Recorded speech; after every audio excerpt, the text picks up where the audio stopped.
नमस्कार दोस्तों, हमारी आज की कहानी का नाम है नियम। अरे शिखा, तू बहुत खुशनसीब है जो तेरी शादी शहर के इतने बड़े रईस ख़ानदान में हो रही है। पढ़े लिखे और नए ज़माने के कदम से कदम मिलाकर चलने वाले लोग हैं। तू बहुत खुश रहेगी वहाँ।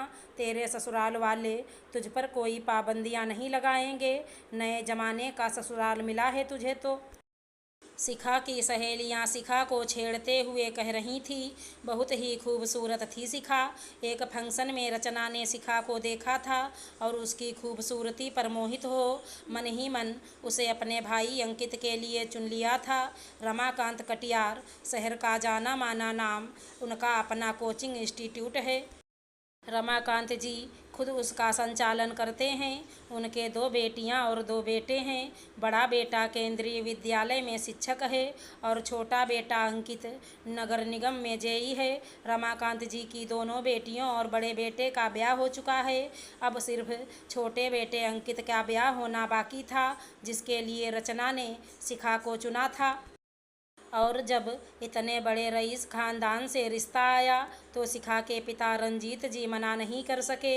रंजीत जी कचहरी में बाबू थे और अपनी हैसियत से बढ़ चढ़कर उन्होंने धूमधाम से शिखा का इंगेजमेंट किया। इंगेजमेंट में ही अंकित की माँ रेनू जी ने और उनकी दोनों बेटियों ने शिखा से कहा था, हम नए ज़माने के साथ कदम से कदम मिलाकर चलते हैं। तुम हमारे घर में बहुत खुश रहोगी। उसी बात को याद कर शिखा की सहेलियां शिखा को छेड़ रही थी और वो खुशनुमा पल भी आया जब शिखा कटियार ख़ानदान की छोटी बहू बनकर आ गई। सभी उसकी सुंदरता के कायल हो रहे थे। शादी के दूसरे दिन रमाकांत जी और रेनू जी ने घर में माता का जगराता रखा था, जिसमें बनारस के कलाकार शामिल हुए थे। माता की चौकी के सामने सबसे आगे अंकित और शिखा को बिठाया गया। सभी रिश्तेदार और मेहमान भी बैठे थे, लेकिन एक बात शिखा को बहुत अजीब लग रही थी। उसकी सास और ननद ने उसे घूंघट करवा रखा था। सिल्क की गोल्डन बॉर्डर वाली लाल साड़ी में घूंघट किए शिखा बैठी थी, जिससे उसे कुछ भी साफ नहीं दिख रहा था। और तो और शिखा की ननद हर थोड़ी देर में उसका घूंघट चेक करने आती कि कहीं साड़ी फिसल तो नहीं रही। इतने पढ़े लिखे और सभ्य लोगों से शिखा को ऐसी उम्मीद ना थी। समय बीतता रहा।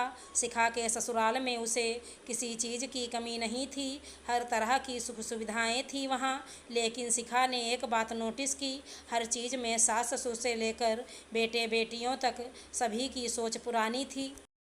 जैसे कि बहू को ससुराल में साड़ी पहननी चाहिए, सूट या और कोई ड्रेस नहीं।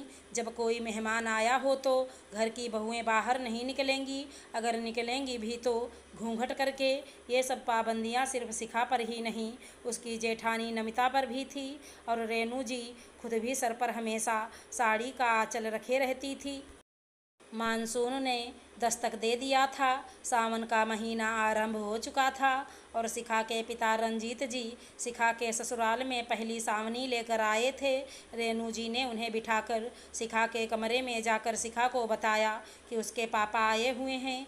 पापा के आने की बात सुन शिखा खुशी से चहकते हुए उनसे मिलने को दौड़ पड़ी कि तभी रेनू जी ने उसे रोकते हुए कहा, रुको बहू, पहले अपनी साड़ी तो ठीक कर लो और सर पर घूंघट तो कर लो। हाँ माँ सही कह रही हैं, तुम बिना घूंघट ऐसे कैसे बाहर जा सकती हो।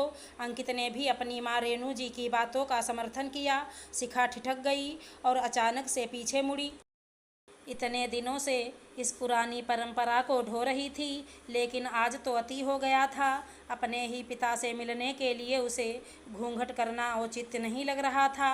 अपनी सासू माँ के साथ साथ अपने पति को भी ऐसी सोच से हैरान थी। शिखा को समझ आ गया उसे अब क्या करना है।